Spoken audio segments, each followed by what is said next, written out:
ଆମ ଘର ମାନ ସମ୍ମାନ ବୋଲି ଗୋଟେ ଜିନିଷ ମୋର ଅଛି। ମୋର ଟିକେ ଅଛି କଣ ମୋଠୁ ଅଧିକା? ମୋଠୁ ଅଧିକା ତମର ମାନ ସମ୍ମାନ?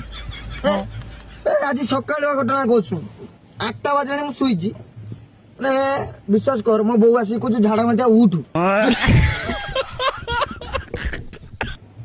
ଆଠୁ ବଡ କିଛି ସମ୍ମାନ ଅଛି? ମୁଁ କହୁଛୁ ବୋଉ ଏତେ ମୁଁ କିଛି ପୁଣ୍ୟ କାମ କରିନି, ମତେ କାହିଁକି ଏତେ ସମ୍ମାନ ଦଉଛ? ତଥାପି ଦଉଛନ୍ତି, ମୁଁ ତଥାପି ଘର ଏତେ ସମ୍ମାନ, ମାନେ ମୁଁ ଟିକେ ସ୍ନେହ କାହିଁକି ଯାଉଛି, ତଥାପି ମୁଁ ସମ୍ମାନ ପାଇକି ପଡିଛି। ତମେ ମୋଠୁ ଅଧିକା ଅଛି କହିଦଉଛ। ତମେ ମୋ ଘର କଥା ଜାଣିନ ବେ, ମାନେ ଘର ଏତେ ମାନ ସମ୍ମାନ ଦଉଛନ୍ତି ଯେ ମତେ ସେ ଘରକୁ ଯାଇତେ ଇଚ୍ଛା ହଉନି।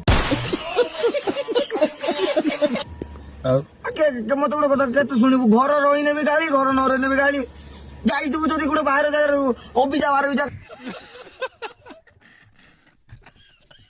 କାଠ ଖିଆ ଏଇ କହିକି ତତେ କିସ କରିବୁ ତୁ? ଘର ରହିଲୁ ଯଦି କହିବେ ଘର କାହିଁ ଶୋଇକି ବସଛୁ, ଘର ସେଇଠୁ ସାଙ୍ଗେ ସାଙ୍ଗେ ପଳେଇଲୁ କେଇଠି ଯାଇଛୁ କିସ କରୁଛୁ? ଆଗ ସେ ଘର ରହିବୁ ନା? ଘର ଘର ନୁହେଁ, ଏଟା ହଉଛି ମାନେ ମନ୍ଦିର ଯେ କୁହନ୍ତି ନା, ଘର ମନ୍ଦିର, ସେଟା ହଉଛି ଗାଳି ମନ୍ଦିର। ତମ ଘର କିଏ ସମ୍ମାନ ଗୁଡା ମିଳୁଛି? ମୋର କନା ନା ଘୁଡା ଫୁଡା ନଗେଇକି କହୁଛନ୍ତି?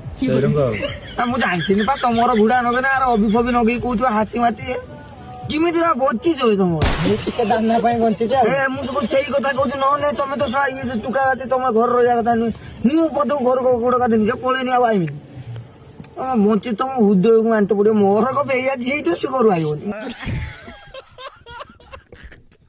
ଚାକୁରାଣ ପକଉଛୁ ଘରଟେ, ମୁଁ ଭୁଲ କଥା କହୁଛୁ ନା? ମୋର ବେଇଆ ଘର ପଡିକି ରହିବ, ତମକୁ ମାନିତେ ପଡିବ ବେ। ତମ ଟିକେ ହାଡ ମାନିନାହାନ୍ତି ବୋଧେ।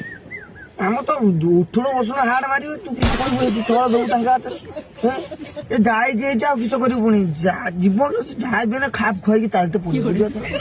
ପୁଣି ଦାନା ଟାଇମ ହେଲାଣି, ଚାଲ ପୁଣି ଶୁଣିବା। ପୁଣି ଏଇ ତ ଜୀବନ, ଆଉ କିସ?